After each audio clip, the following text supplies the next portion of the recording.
I'm trying to get to you at the back, but it's difficult for me to see. The lady, yes. Can you get a microphone to her?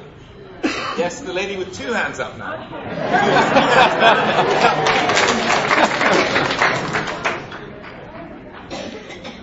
Right.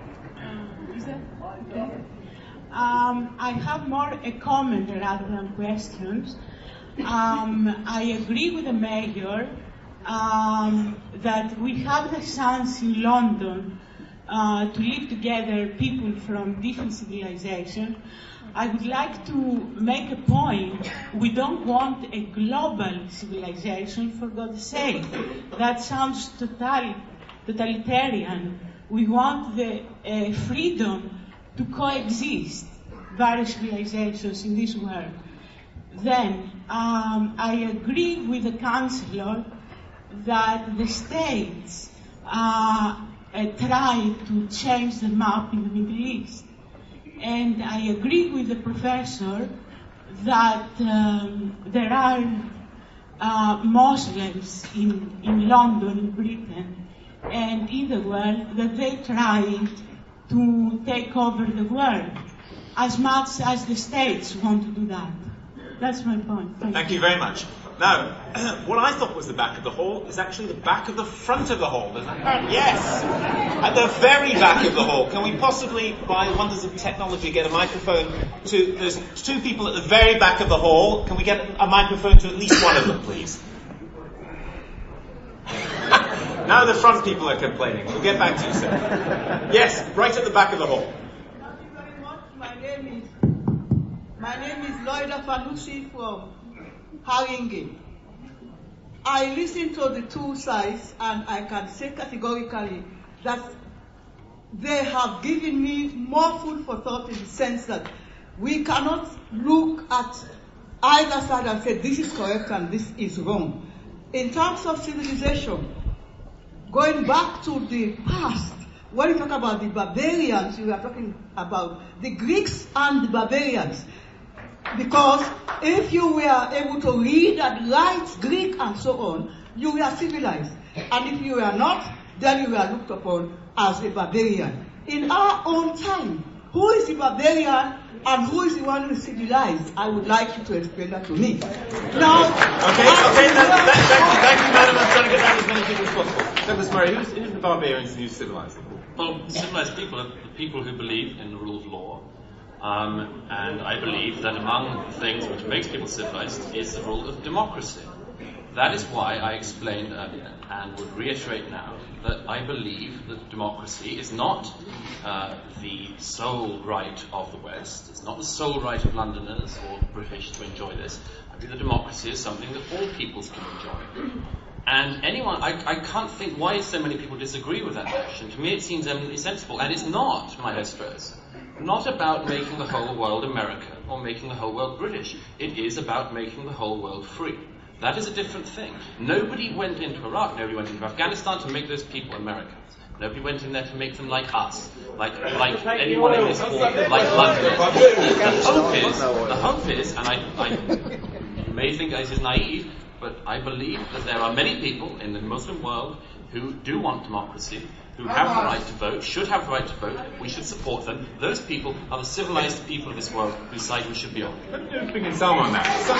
Just let Salma, I'm sure she might take a slightly different view on it. Go ahead. Now, I think actually that question gets to the crux of the debate.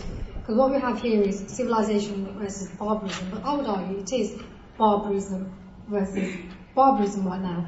And everybody else is left outside of that. When I say the barbarism, I would put the neocons as part of the people who are following a barbaric policy. They actually mirror very much the enemy that they claim to fight. They both talk about domination, they both talk about violence in trying to implement that, and they're both anti-democratic. We just heard the last speaker talk about how much he values democracy.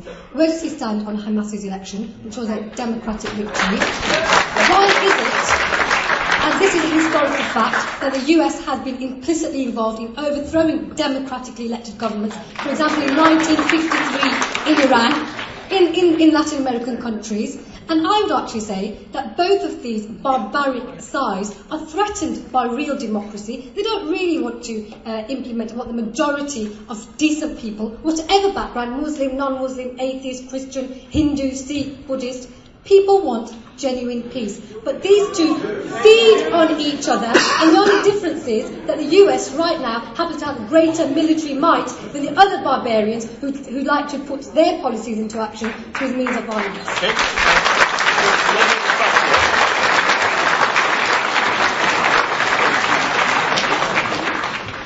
My name's Anne Pettifor, and I'm a proud Londoner too that came to this country in the 1960s to escape from apartheid South Africa.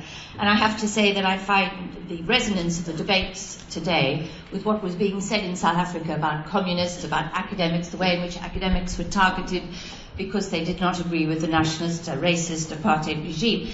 But also what was striking was how much that regime was supported both by the United States and Britain. But I want to say to Douglas Murray, if he believes so strongly in the rule of law and in democracy, what is his position on the British government's support for the Saudi regime, and in particular for the sale of the corrupt way in which the British government has negotiated a sale of arms through British aerospace? Where is law there, and does he support that, and what does he say about democracy? Thank you. Thank you. I will answer it. It's a fairly easy point. I am not a spokesman for the British government. I don't agree with the British government on a lot of points. So I can perfectly easily answer your question with saying that I detest the Saudi regime. I would like to see the end of it. I believe it's a terror-sponsoring regime, and I don't believe we should be supporting it. What is the problem?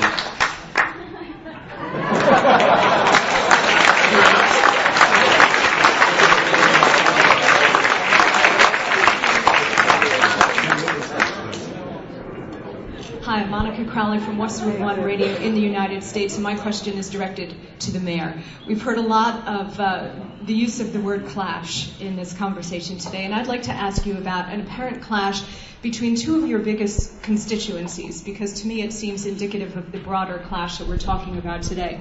On the one hand, you have a very liberal left-wing base that values freedom. Freedom for women, women's rights, freedom to express sexual orientation, freedom to worship as one wishes or not to worship at all, freedom to choose a religion or to leave a religion. On the other hand, it seems that you embrace an Islamist constituency that in fact is antithetical to those very freedoms and in fact seeks to erase those freedoms.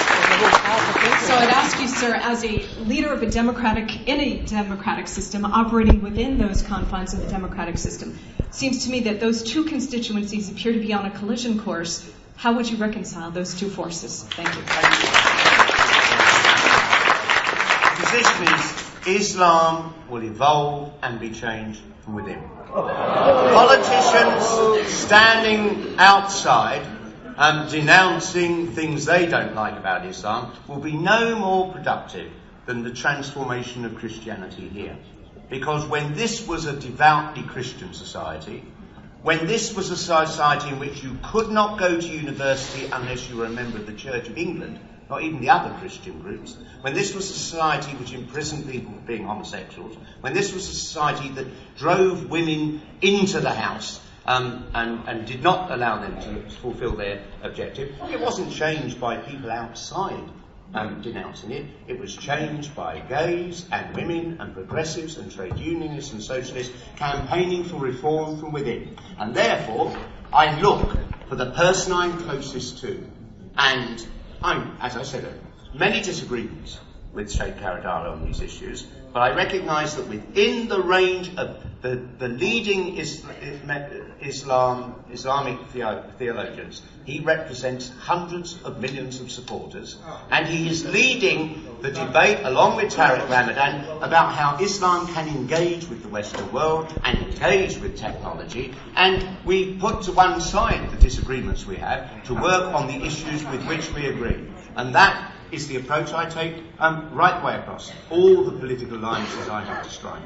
Everybody wants to get into this. I will come to that lady who's very patient with the red checks in just just one moment, but just in a moment, madam. I'd just like to go through the panel. Everybody wants to talk on this. If it is true that Islam is going to evolve from within, then what on earth is the mayor doing? What is he doing today, and what is he doing in his whole project, as with Qaradawi, of elevating certain voices within the Muslim community? Why does he choose as one of his questioners Inyak Banglawala, who has a whole track record of praising Osama bin Laden, of the 1993 World Trade Center bombers, of describing the press as being run by the tribe of Judah? Ladies and gentlemen, why, if you don't want to get involved in it will evolve from within, are you getting it so wrong? I take issue with this notion that Islam in itself is somehow anti-women or anti-freedom. I happen to be a Muslim, a very visible one, as you can see, and I am motivated to a large degree by my own faith. And I find those very same concepts, the issues of freedom, the issues of equality of women, the issue of live and let live, there is no compulsion in religion. It's a verse of the Quran. So I take issue with other Muslims who choose to interpret in a way where they feel they have the right to impose on others, be they Muslims or not. I would, on a theological faith basis, argue against that. So in the same way, I don't like to put into this monolithic block by people who, for political reasons, find that as an easier and more lazy way to approach things. Just as Christianity is diverse, you have the liberation theology end, and then you have a very reactionary conservative end. In the same way, Islam has its strands. And what we're saying is the people who are there to stand up for all people, regardless of their background, and find common cause, should be being encouraged, not vilified. We are following a democratic, humane path, and I don't see what your problem is with that. Apart from the fact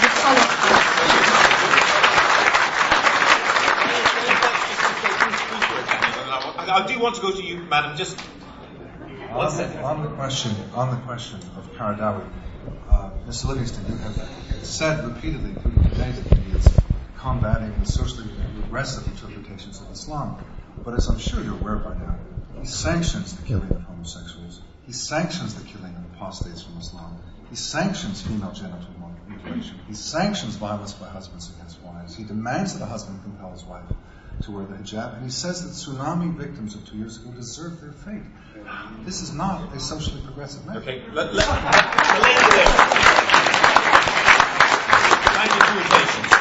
Thank you, Gavin. My name is Vivian Woolston. I'm the founder of an organisation, a charity, Thursday's Child, a celebration of faith. Basically, I stand before you as a business person turned peace worker since the London bombings. My statement that I want to make to Daniel, I'm not hearing any solutions from you. Surely hate breeds hate. And, you know, in your statement, most eloquently given, sir, the words that we have to defeat the enemy, I'm very uncomfortable with those words.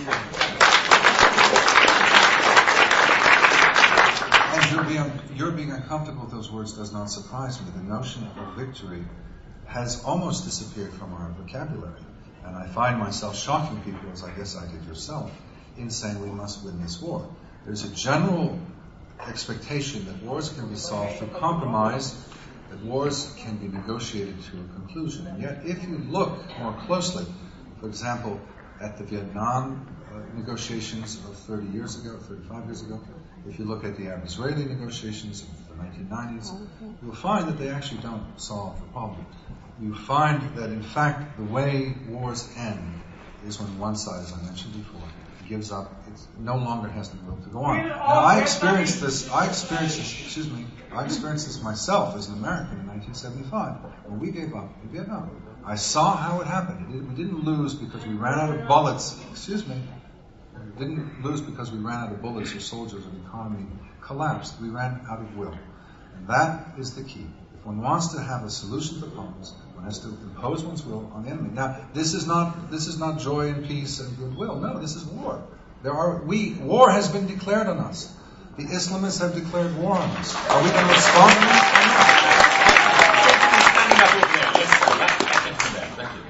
Thank you, Chair. I'm Harjit Singh, Chair of Multi-Faith Forum in Bexley.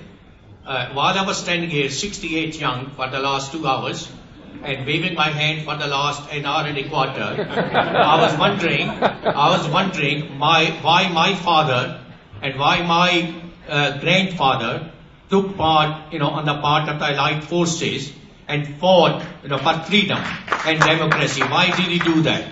And I was also wondering, I need a question about that answer. I was also wondering, when I came here 40 years ago, we too